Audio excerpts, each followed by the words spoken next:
Hey, welcome back to the Pattern Interrupt Show with Jess and Amy. Today on episode 11, we're going to be doing just Jess and me talking about Give Me the Business, algorithms, search engine optimization, a little bit of that, and kind of why Google, Facebook, Instagram, LinkedIn, kind of how those algorithms work. Doesn't matter what the changes are, it's just kind of focusing on the purpose of the algorithms and how you can use it for your social media marketing as well as your website. And then we're also going to do some hilarious hashtags. So welcome back to the show.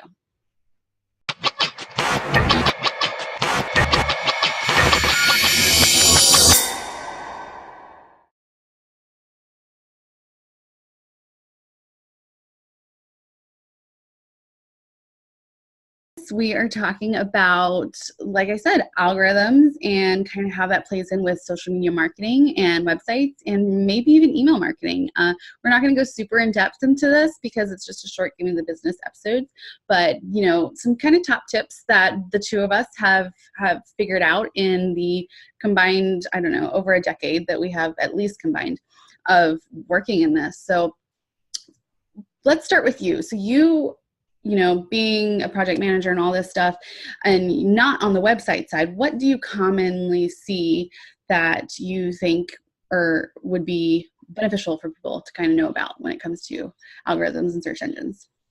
So this isn't really something that I have my hands in like a lot right now. I did a lot of social media management before, so that's where my knowledge came from, and corporate a little bit. But as far as I have like an SEO, like Google hack, like getting on the front page of Google without paying for Google AdWords. So one thing that's really important is that you are just in general everywhere that you can possibly be, that you're registered on Yelp, that you're on Google My Business, that you have social media sites. Now, granted, I know that I don't believe you should be trying to leverage every single platform, but it's important that you're there. So the more Google sees you in different platforms, the higher you're going to be ranked. And if you have a My Business account, the more information you feed Google, the more Google likes you. So you feed Google pictures, Google likes you. You feed Google your hours of operation, all of the information that Google wants you to feed it, it bumps you up higher and higher. And I know that you can, talk about how your website plays into that a little bit. But that's kind of the basics of Google for me and what I would give. Yes, so I wanted you to start with that which was great because I didn't feed you your lines. The reason I liked that is because it's such a super easy trick, and people always ask me, Amy, do I need a website? And I'm like, no, you don't need a website. You need a hub. Now, a website is super advantageous, especially for algorithms and search engine optimization. It really, really helps you just have like a storefront on the internet. But starting with Google My Business, you're obviously going to be increasing your likelihood of being ranked higher up in the search results, which is what we all want, right? And like she says, you're feeding Google what it wants to know. So how all of this works, basically, again, regardless of the platform, is each platform is really more for the users of the platform than it is for businesses. So Google, Facebook, LinkedIn, Instagram, Snapchat, they really want to protect the users, not the businesses. The businesses are the ones that are there to pay them money, but at the same time, they're protecting the users. So they are looking for how authentically and I don't want to say kindly, but how so the terms in this world is white hat or black hat. White hat being legal ways of doing things and black hat being more illegal ways of doing things. So the more legal white hat methods you're using, regardless of what you're doing, the happier Facebook, YouTube, Google, Bing, they're going to beat. Therefore, they're going to reward you with increasing your rankings. So let me talk about that real quick. So that means original content.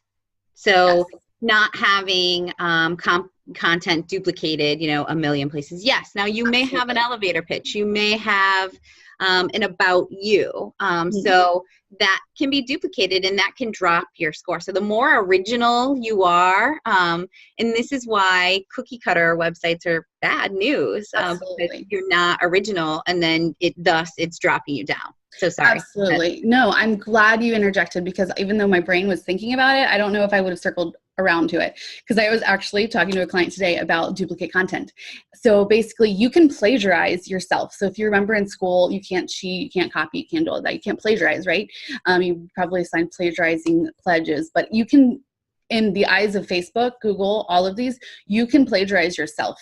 So any more than a couple sentences, it's considered duplicate content, and it's going to downrank one of them, and they're both you. But even I come from several years in the blogging world, and this was always a thing, is, you can't submit an article to me, and I'm not going to submit an article to you that I've already have elsewhere. Like, it has to be new content. Again, an elevator pitch, or, there's certain things that you can't help, but Google, the crawler bots, they're spiders, whatever you want to call them. Again, same with the Facebook. It's all in the algorithm. They are constantly looking through all of this to see how much of it is. And I don't know how intelligent, they're intelligent, but still, it doesn't matter. That, like, they can probably put two and two together, that's your own thing.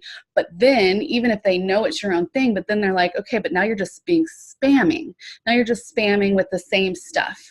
So that's kind of where that is. So duplicate content is a huge thing. And for instance, with my client that I was talking about today, I was like, well, the whole thing about content marketing and content repurposing is that you can do that, right? But like I said, you're going to kind of break it down into chunks. You're not going to do all of it. You're going to do a little bit of rephrasing, even if it is your own content. But then what you're going to do is going to be like, hey, if you want the full article, here's my blog post. So that's another thing that I always recommend. I was like, you don't have to be a blogger, but you need 5 to 7 cornerstone articles or pieces on your website, preferably more than 1,000 words, without keyword stuffing, which is a black hat method. So keyword stuffing is when you just literally stuff with way too many keywords and long tail phrases and all that stuff. Long tail is like a longer sentence. So the more you stuff in there, first of all, Google's like, how are we talking about magazines and coffee? Like, that doesn't make sense. So Google is smart. They're like, magazines and coffee, they don't make sense. They don't go together. So it's doing that. So yeah, so if you have 5 to 7 cornerstone articles, and that's why I also recommend a website in general, is because you can have unlimited control. That's your content, and now you're smartly and strategically providing these search engine optimization tools in your words. And then, like I said, with content marketing, you're like, hey, here's 3 to 5 tricks that I pulled out from my article, but if you want the whole thing, here you go. And there's an inbound SEO juice, as we call it. So that's kind of the tip of it. There's a whole much that we can go into, but I liked that we kind of talked about Google and how it plays with search engine algorithms and all that. Do you have any more that you might want to add?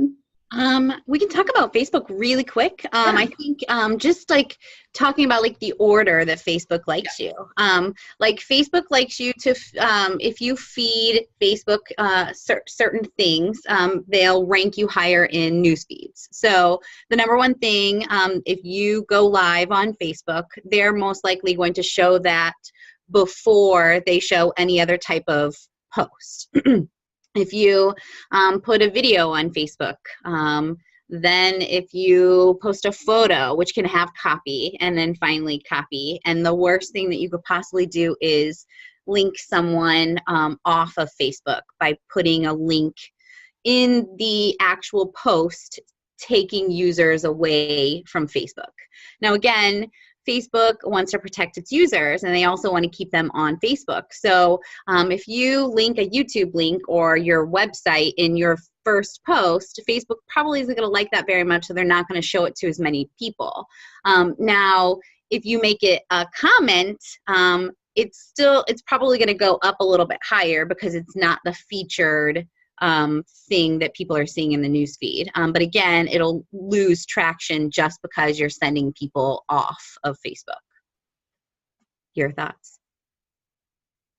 That's exactly right. So with what she was saying, again, all social media platforms are user focused. They want to enhance the user experience. So, and to them, that's all about providing the most relevant and interesting content for the visitors or the users of the content. So again, if it's too spammy and it has certain words, like you can automatically see if there's things like, oh, like it's free or it's cheap, like those words alone, like they just get downranked. So the algorithm's really trying to do that. So like you were saying with links too, Pinterest and Google, because Pinterest is a search engine, a lot of people think it's considered a social media platform. They are really the only ones that are like, okay, well, you can go elsewhere because they're trying to serve you in that way. But even Pinterest, they're trying to keep you on it. Like you can buy straight from Pinterest. And now Google, with AMP, which means it's helping improve the user experience. So now if you click a link, you're not actually going to that website anymore. It's already received all that information and it's making it a quicker experience for you. So you're getting all the information without ever actually going to that website, which is going to be interesting for website metrics. But again, so they're always focused on that. So like you said, knowing that that's the end game, trying to keep people engaging and keep people within Facebook, within YouTube. It's, again, same thing for YouTube and now Instagram, keeping people on that and then being strategic when you send them off. So for us, we have a YouTube channel. Obviously, we're not going to upload this to Facebook because we want to be a YouTube show. So only time we're linking off Facebook is when we put our YouTube show link. Any other time, it's like we're going to maybe repin from somebody else on Facebook, because then Facebook's seeing is like, okay, well, for the most part, they're keeping people on our Facebook. So it's okay that this one time during the week, they're showing a YouTube link. So that's kind of expanding upon that as well. But then to round out your other point on that about showing live video first, again, user. So users really love video. Video is so much more digestible, even if you have to like put on earphones or something. It's so much more digestible than words. So they can parse through or they can search through the video sometimes if they need to make sure it's not fraudulent, you're not lying and all this stuff. But yeah, whatever is going to keep people on Facebook, right? So a live video is keeping people on Facebook. So even for us with our website, yeah, we're hosting on YouTube, but I'm like, so courses, this is a great example with courses. I'm like, why are you paying $100 a month for Kajabi or Teachable or whatever? Keep people on your website. It's the same thing. You want to keep people on your website. You want to keep people on your Facebook page, just like Facebook wants them just on Facebook in general. So that's kind of rounding out that great point that you made, Jess. And I hope that answers anybody's questions. That's awesome. Yeah. So we can talk about this for a lot, but like I said, we kind of wanted to touch on the more basic evergreen stuff, and we can circle back around if anybody has any specific questions on search engines, algorithms. But I know they're frustrating. Algorithms are frustrating, but as long as you know that you as a business and a brand are keeping the users first and foremost, then the algorithms are never going to touch you, or they might temporarily impact you as it sorts itself out. But in the long run, you'll be fine, because Facebook wants to protect the people that are paying everybody, the main users, which is the non-businesses. So as long as you keep that in mind, you'll be good. Same with your website. If you're reducing the spam, and I'm talking about pop-ups, I'm talking about not overusing sleazy terms, like it's the same concept. As long as you're focusing on the visitor of your website and you're not doing black hat methods and overstuffing and manipulating the system, then Google's going to love you and the visitors are going to find you and the visitors are actually going to stay because you're providing them a reason to stay. And I can go over that in another Give Me the Business of my favorite reasons or my favorite techniques for keeping people on your website.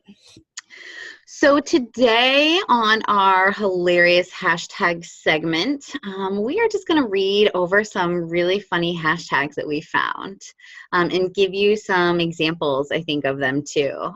So one of the funniest that I found is hashtag one letter wrong movie.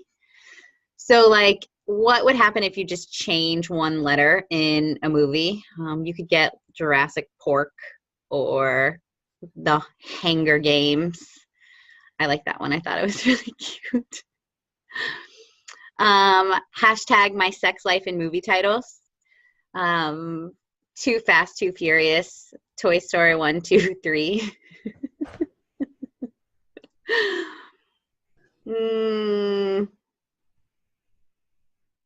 I'm trying to find some. So I found like there's some really funny like meme hashtags, and we wanted to share a few with you.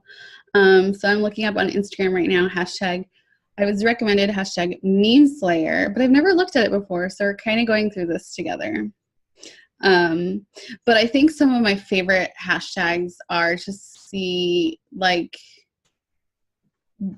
branded ones that are trying so hard to they don't their minds aren't in the gutter maybe, but everybody else is, because when you create, it's just like when you create a domain name, like you are like, oh, this is gonna be great, like everybody's gonna know, but without the spaces or capitalizing certain things, things kind of turn into something, or like commas. Yeah, like I feel like I've read some things like where commas like should have been there. Yeah, like I can't remember, like all you can eat family and friends. Oh yeah. I like to look at certain hashtags on Instagram. So like I look at hashtag funny as F. Yes. Or there's some really funny ones that are like hashtag how I got dumped. Oh, in those stories. Yeah. So then you can do hashtags and find really funny stories. What hashtags do you usually use? Oh my God. On random shit. Yeah. Do you ever just get on a rabbit hole where oh, this seems like a hashtag that I could relate to? All the time. All the time. I feel like my rabbit holes are like Reddit rabbit holes. Oh yeah. Versus, I have Reddit rabbit holes. Hashtag. But yeah, I definitely hashtag old people. I love old people, by the way. Oh. It's a really funny one. Or shit my mom says, hashtag shit my mom says, or hashtag shit my grandma says. Those are funny too. Oh yeah. I really like crazy Jewish mom, I think. And that's not a hashtag, but I think she's so funny. They are just hilarious, and they have a bunch of memes on them. And I looked at Meme Slayer, and I'm like, I don't know if this is appropriate for a show. But they're always good. I like and then hashtag what the hell happened. There's a really cool one, hashtag from where I stand, and they're people just taking photos. It's on Instagram, people taking photos of where they're standing, which is actually kind of cool. I could see that being cool. Yeah, literally you guys can maybe see all of these just hashtags. So if you don't know Crazy Jewish Mom on Instagram, I've been following her for a while. Her mom is Jewish, obviously. Well, they're both Jewish. And it's just a mother-daughter. They're funny. They're a little raunchy. Oh, I've seen this one. Alternative phrases to calm your tits. That's funny. Soothe your boobs, distress your breasts, undo the calamity that is your memories. Adjust your bus before it combusts. Don't have a rack attack. I've seen that a few times. That's really cute. That's really Yeah. cute. Don't take Yeah. guys from the internet. The last guy said he lived in a gated community. Prison. He meant prison. Oh my gosh. But yeah, there's a lot of really cool hashtags out there. If you guys know of any hashtags that are really funny or probably should have had some extra punctuation, let us know. Just email us at piewithjessandamy@gmail.com. Any last things you want to say, Jess? Share? Nope. No? Hashtag love you, boo. Hashtag Jess and Amy.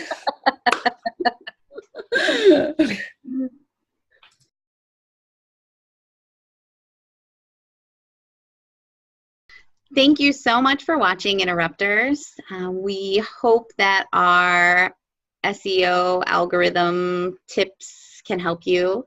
If you have any questions or want us to talk about anything, please send us an email at this email address. And stay tuned for next week, episode 12, where we have Ron and Kate, who are going to be talking about partnerships and continuing the grind. We'll see you then.